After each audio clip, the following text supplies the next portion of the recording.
This is the vice presidential debate analysis. What a horrible format.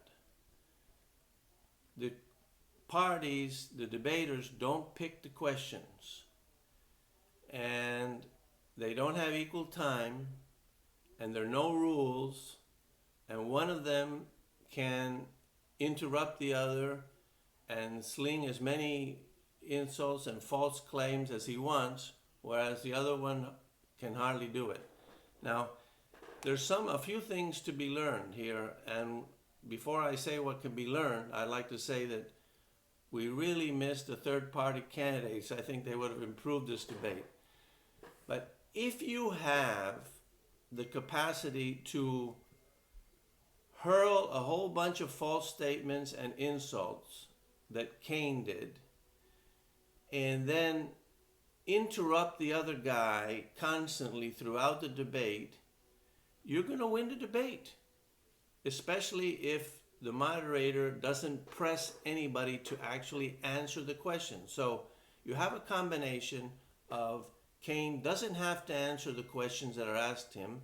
He can use his time to throw mud at Trump or Pence, and he can constantly interrupt whenever Pence is talking. So who's going to win that debate? Well, the one you saw win. He scored a lot more points. Let's give some examples of false statements that Cain made. You know, he accuses Trump of having dealings with Russia, and therefore we can't trust him as a president. There's no evidence about these dealings, or having he has a loan to Chinese banks, so therefore he's not a good candidate for president. So what? So you have a lot of statements. Let's take a few that were prominent during the campaign and that he rattled off. He says that Trump says that Mexicans are rapists and criminals. That's not what Trump said. What Trump said, which is not true, is that the Mexican government is sending us their rapists and criminals, which is not true. But he didn't say that Mexicans as a class are rapists and criminals. That's just a smear tactic, one of many. Another example, Trump said that he didn't think that the judge in that case gave him a fair hearing because he was Mexican and had an antipathy towards him because of his immigration policy. That doesn't mean that he thinks that all Mexican judges are disqualified. He's thinking that in this particular case, this particular Mexican judge was unfair to him. Let me tell you something about parties that go to lawsuits. When they lose, at least 50% of them think, I lost the case because the judge was prejudiced against me because I'm black, because I'm a Mexican, because I'm a white, because of this, that, or the other. This is something that happens all the time in every court, and people, when they lose, they assume often that it was bias or prejudice that made them lose. But he didn't say that the judge was disqualified because he was a Mexican. If he had thought that, his lawyers would have asked for a recusal. So there's a false statement after another, one slander after another, but you don't have time to deal with each one of them. Now, did Pence have a whole bunch of slanders and one-liners there to put Cain in the hole? No. So in that kind of debate, you got to be ready to throw a whole bunch of mud. This is a mudslinging type event with no rules, and you also have to interrupt the other guy as much as he interrupts you. He didn't do it, so that's why he lost. Now, though he did make some good points, Pence, about the economy and about what Trump would do. It would reduce taxes, and he would reduce regulations, and that would provide growth for the economy.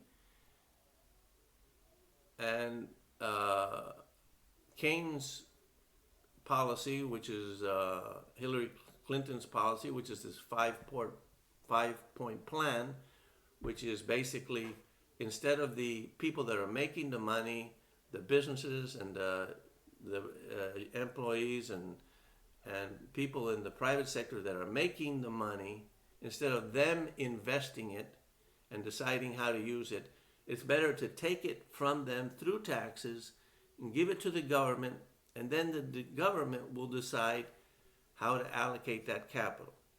And that is a perfect formula for malinvestment, because the government will always invest it less efficiently, less wisely than private enterprise, private individuals.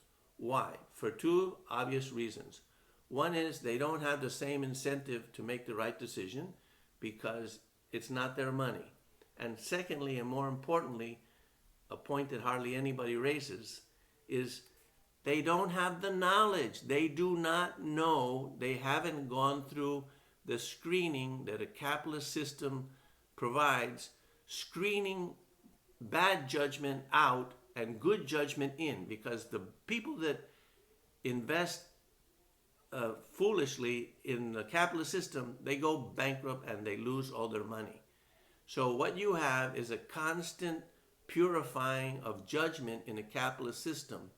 That's why countries like Russia, for example, that doesn't have a history of capitalism, even if they became capitalistic, which they aren't, and they're basically crony capitalists, they will never be immediately successful because they haven't created the entrepreneur purity of wisdom and judgment regarding allocating capital. So that's a fundamental difference between the two parties and between the two candidates. The other one is that Keynes believes in the government basically running the economy and interfering with the economy. He wants a minimum wage. He wants equal pay for equal work, which means that the government will start to decide if you're getting paid the right amount or not, if you're a woman, etc. So those on the economy, that's the basic difference. Now, I could go into more examples of these issues. I don't know if you want to hear more examples. I wrote a few down, like Trump wants more nuclear weapons. Oh my God. He didn't say that. All he said was that if they didn't pay for their own defense, they had to take care of their own defense. If they didn't compensate us for incurring in the expense and paying for their defense, then we wouldn't defend them. We shouldn't be defending them anyway, even if they did pay us, because that's not the proper function of our government, to be defending everybody around the world or be the policeman of the world. But Keynes' position and Hillary's position is, regardless of whether they pay for their defense or not, we should be there for them and make sure they don't have nuclear weapons. Look, there's plenty of nuclear weapons around the world. I think about 11 countries. So it's already proliferated. Anyway, that's just another example. I don't want to bore you with more of these examples, but you get the point. If you can hurl all this mud at the other candidate and nobody will hold you to it, and there's no way of examining each claim, and the other guy doesn't even have time to defend himself and refute it, and he has to spend all his time defending himself and refuting all these claims, you're going to lose. So what is the right thing you need to do? Pence should have had a whole bunch of one-liners, mudslingers, and should have been doing well, looks like I didn't put the earplugs in. Let's see if that helps. Anyway, I don't know if it's going to help or not, but you get the point. Let's talk about what they said about race, because they have an agreement on one point and a disagreement on another. They agree that community relations and community policing is a good thing. What they disagreed on was that the justice system is inherently biased against black people or minorities, and that everyone is biased. Now, Hillary said that everyone is biased, and Kaine was trying to defend that position, that everybody has bias. I have a question for you. I want to know if you are biased. That's what I'd like to know. So if you are biased and you say yes, I want to tell you something. Stop. Don't do it anymore. It's wrong. You shouldn't have a bias. Obviously, I don't accept this unearned guilt that Hillary wants to throw on me and claim that maybe she can speak for herself. If she's biased, she should say so. But I'm not. I don't judge people based on the color of their skin. And I think most people don't. A lot of people don't. Unfortunately, this racism, that's racism, is more rampant in the black community than in the white community. So there is racism in our society. There's no doubt about it. But everybody is not a racist. And I don't accept that guilt or undeserved guilt that Hillary wants to leap on me. And I suggest you shouldn't either. Finally, on terrorism, it's all nonsense because these people aren't really part of ISIS. They're homegrown terrorists. Obviously, the solution is if you're not involved in supporting one group in a foreign country against another, the group that you're opposing in that foreign country isn't going to want to convince people in your country to commit terrorist acts, which is what they do. And ISIS is not sending any of their soldiers here to America to fight America because they badly need them in Syria and Iraq, where they really have a war. And they have no war in America. And it's a lot of to do about very little. And if we just had the right policy, even though that's what the terrorists want, us to have the right policy, we would have no homegrown terrorism. But nobody wants to know the cause of terrorism or the solution, so there it is for you.